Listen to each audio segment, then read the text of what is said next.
আমরা এই স্বাধীনতার পর থেকে এটাই দেখেছি, লুটপাট, দুর্নীতি, মারামারি, দেশের টাকা পাচার আছে না নাই? এগুলোর পুনরাবৃত্তি আমরা চাই।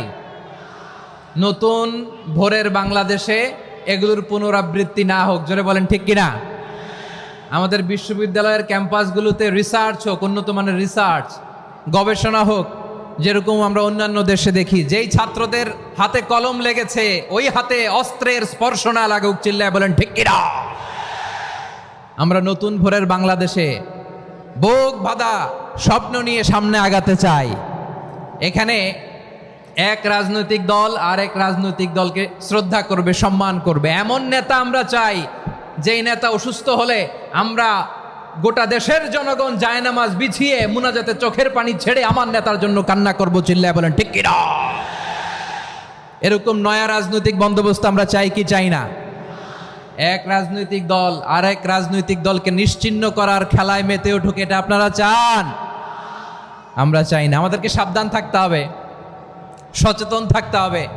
দেখবেন এই যে আমরা ঐক্যবদ্ধ, আমরা সম্প্রীতির বাংলাদেশ গড়তে চাই, আমরা সমৃদ্ধির বাংলাদেশ গড়তে চাই, নানা ধরনের চক্রান্ত। রিসেন্টলি দেখবেন এই শান্ত শিষ্ট ইসলাম প্রিয় শান্তিপ্রিয় মুসলিমদেরকে উস্কানি দেয়া হচ্ছে, উত্তেজিত করার জন্য আমার নবীকে গালি দেয়া হচ্ছে।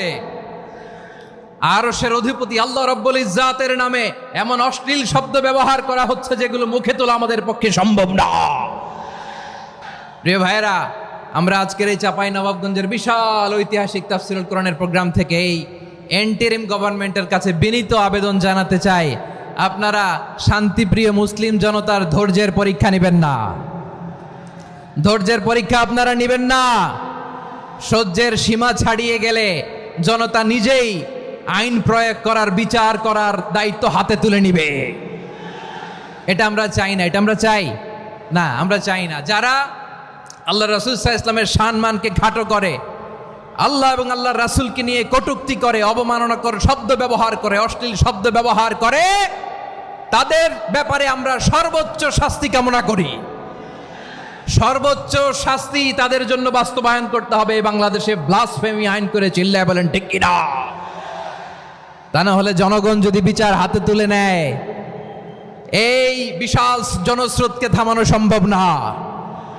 আমরা শান্তি চাই কি চাই না? আওয়াজ করে বলেন। আল্লাহর নবীর বিরুদ্ধে, আল্লাহর রাসূল সাল্লাল্লাহু আলাইহি ওয়াসাল্লামের সম্মানকে খাটো করে কবিতার নামে, গদ্যের নামে অশ্লীল শব্দ চয়নকে আমরা মেনে নিব? অশ্লীলতাকে আমরা মেনে নিব? কারণ আল্লাহর নবী আমার ঈমান।